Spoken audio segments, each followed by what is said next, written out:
Self that is not very fragile.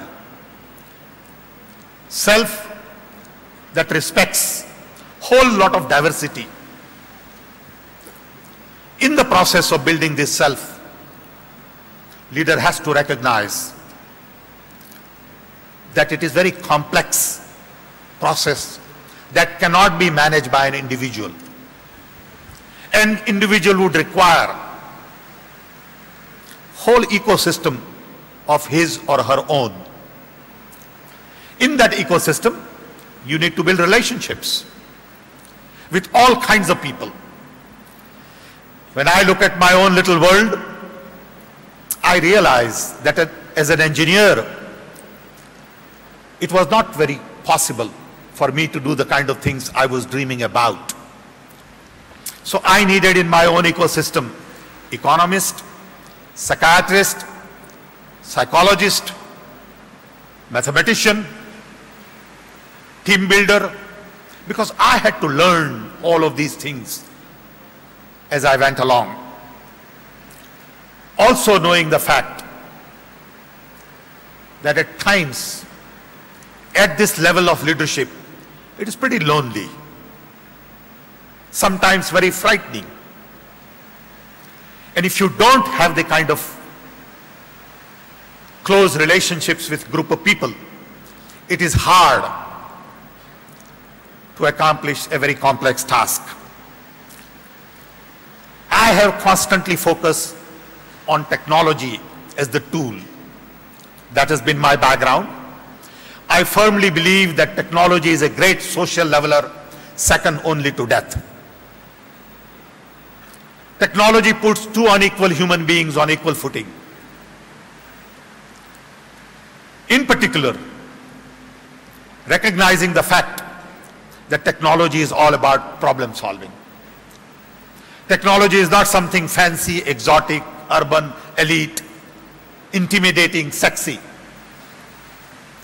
But it is all about looking at a problem to see what tools and technologies I need to improve productivity, efficiency, reduce cost, improve access, so on and so forth. In particular, information technology brings about openness, accessibility, connectivity, networking, democratization, decentralization, and as a result, total transformation.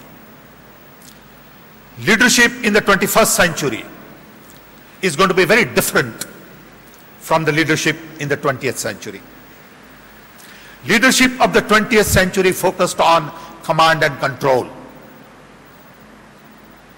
Leadership in the 21st century will have to focus on collaborations, communication, cooperations, coordinations, mainly because the introduction of internet, mobility, and the power of communication has changed the dynamics of social structure. It has changed the dynamics of productivity. It is already changing business models.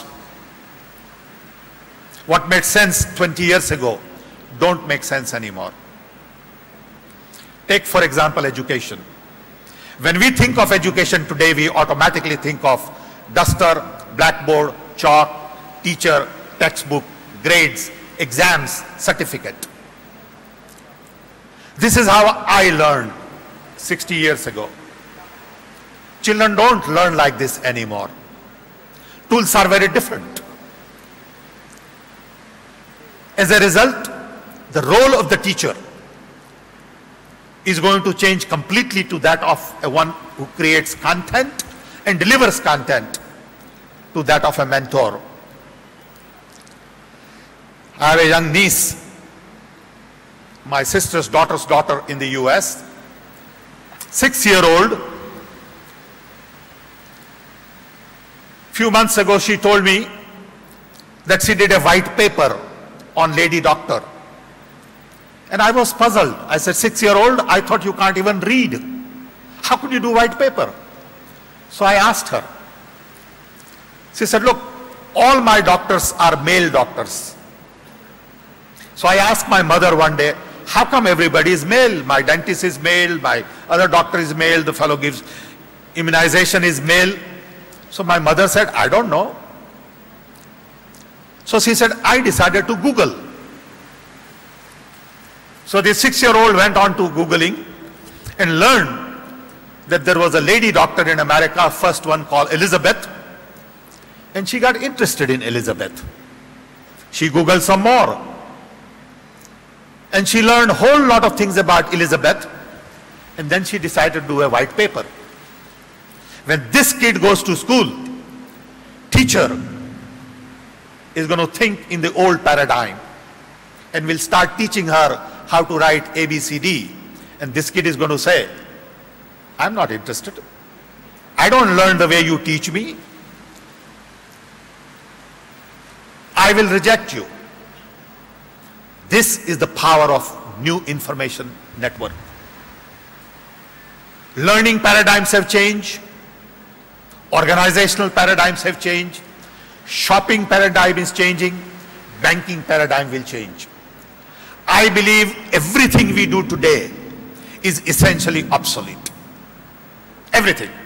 How to get your birth certificate, how do you get your land record, how do you apply for admission. Everything today is based on the 20th century mindset, perhaps 19th century mindset and 20th century processes, when the needs in the 21st century are very different. So the leaders of the 21st century will have to recognize that there is indeed a new paradigm. And this new paradigm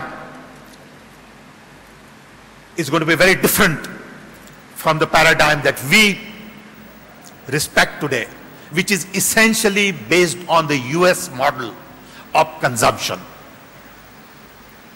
Everything world does today has been taught indirectly by the US model of consumption. Buy more, spend more, make more, charge more interest. All of these things are about to be questioned, because the US model of consumption is not scalable, not sustainable, and not workable. How do you create a new model? If you are prepared to question the very foundation of the concept of money, the very foundation of the concept of commerce, the very foundation of the model of development, you will not find the answers.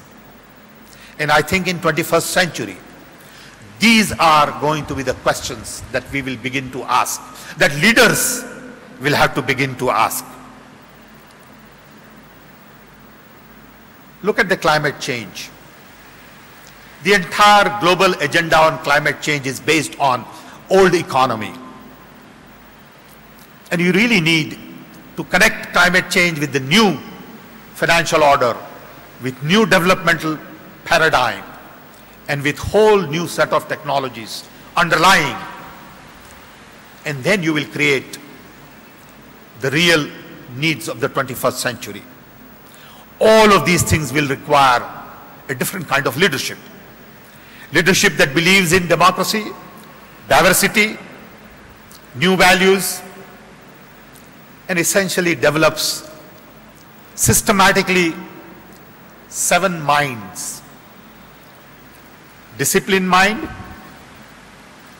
analytical mind, creative mind, respectful mind, ethical, global, and multidisciplinary mind.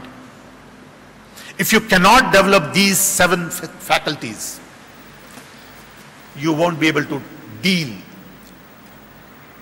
with the challenges of the 21st century. Today, we are indeed living in great times. Technology has indeed helped the mankind in a very different way. Life expectancy has increased, infant mortality has decreased, there is growth all over, there is prosperity all over, but at the same time, there is poverty, hunger,